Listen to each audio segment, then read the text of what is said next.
But Go ahead. I'm sorry, but I don't know if you remember when there was a guy named Tukey Williams on trial in California. Name sounds familiar. Well, Tukey Williams is the founder of the Crips gang. Yeah. You know the Crips and the Bloods? Yes. Okay, and they were trying to get him, get him pardoned from the death penalty. Yeah. And half of Hollywood showed up for this man. And what I can't understand is, like, okay, people didn't want to go near Michael Jackson when he was in trouble. But they show up for a murderer. But they show up for a guy who executed families. A little girl begged for her life, and he executed her. And they said because he wrote, in his time in prison, he wrote children's books and he tried to turn his life around. He was nominated for a Nobel Peace Prize. Well, how about the millions of children that Michael Jackson has helped over his span of his career?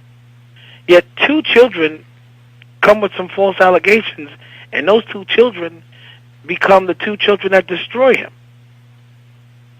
It's crazy. So it makes me look at the entertainment business and just say, I mean, I'm surrounded by a bunch of hypocrites. So when you ask me how it affects them, I don't even think they realize, what this is. Everyone's going to do their tributes, but the tributes now, if you look at it, it's all because now everyone's going to get some spotlight. They're going to get some shine. Now all of a sudden, everyone wants to say something good about them. Everyone wants to be relevant. Everyone wants to be relevant, and that sucks to me. Well, I'll play the public question, the matter at hand. After 93, should he have known better? I mean, going on the Martin Bashir documentary, Living with Michael Jackson, years ago, and saying it's okay to share your bed with a child. I mean, don't you think in some senses most people are going to say, well, he kind of set himself up for that? Well, let me explain to you what was said to me directly from Michael. Sure, absolutely. Michael and I spoke about that. And he said, Corey, when I was a kid, I was denied not only a childhood, but I was denied love. When I reached out to hug my father, he didn't hug me back. When I was scared on an airplane, he didn't put his arm around me and say, Michael, don't worry, it's going to be okay. When I was scared to go on stage, he said, get your ass on that stage. Okay? And not just him, but every other adult around him. So he said to me, Corey, I will never deny a child love. And if it means that I have to be crucified or put in jail for it, then that's just what they're going to have to do. And so when it was time for him to stand trial, the first time he went through it and his advisors told him, Michael, this is not good. Pay this kid off and let's keep moving. Second time, he said, you know what, all I did was make me look guilty like I was hiding something. So this time, there won't be any payoffs. I'm going to fight this in court, and you'll see, I'll be innocent.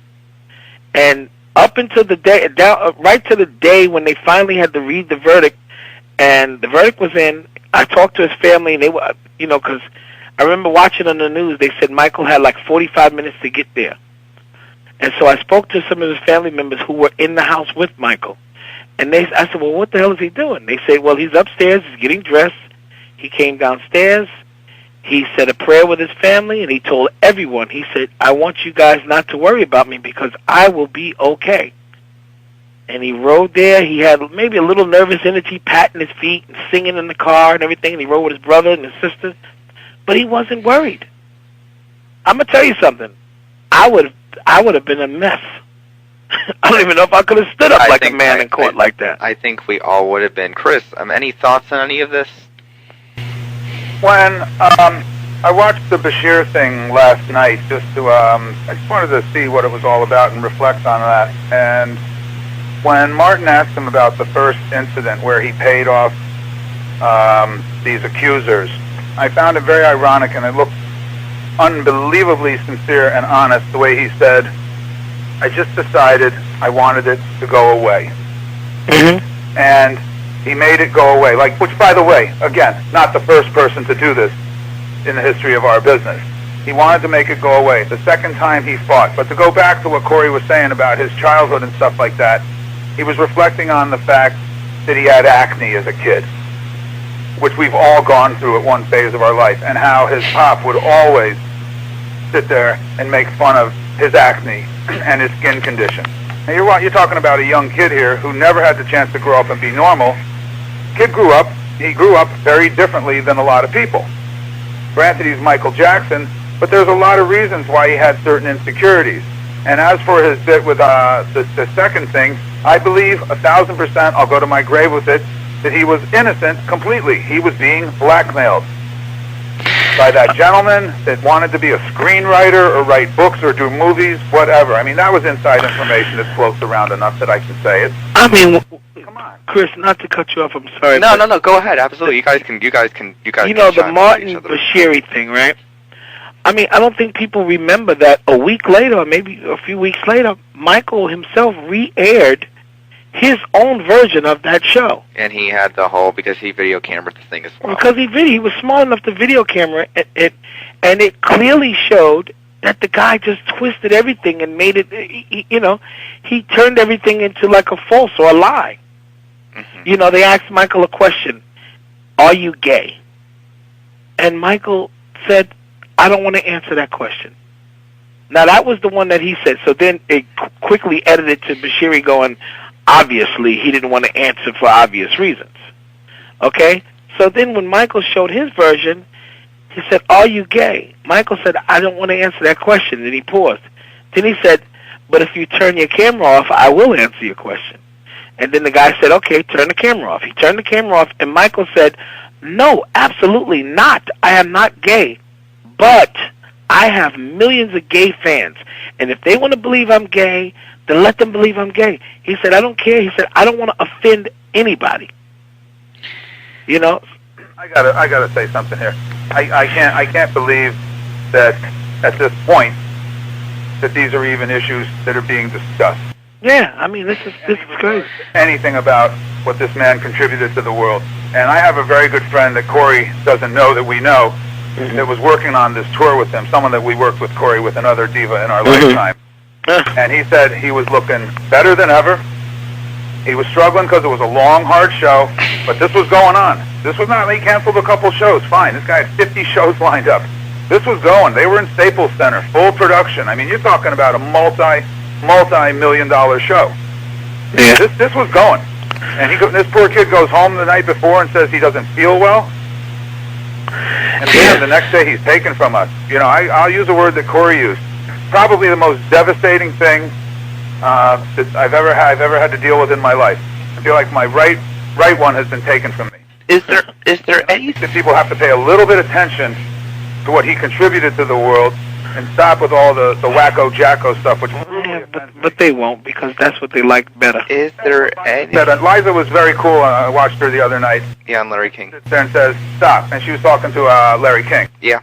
Said, stop. You know, come on. You know, let's celebrate for a little while. 3 to 4, the stuff will come out. People will start flipping. You'll start hearing stuff. The books will start. Sony's pressing records. I'm sure they got 4 plants going right now, repressing all his records. Is there anything to be said, though, that after the second trial in 2005... Sorry for that, Chris. Yeah, no problem. Absolutely. Absolutely not a problem. I'm just, you know, I got to say honestly, and I'll let Corey take the floor here, I'm devastated by this. Yeah. I'm sad. I've been very emotional, you know, and I'm going to actually go to my farmhouse this weekend where, Corey, I have all the original vinyl, and I'm pulling them all out. You know, someone's got to talk about what this man contributed and cut the crap. Now, I want to ask you, though, Bo, on a personal level, you know, a lot of people say that maybe he wasn't the same after the second trial in 2005 and that things kind of went downhill and he went through all these personal issues. And then, of course, there were the rumored health issues in the recent years. Any thoughts or any knowledge of either of those situations or any thoughts on that? Is that true, do you think? Here's the thing. I believe I know for a fact he had health issues. Yeah. Okay? That's number one.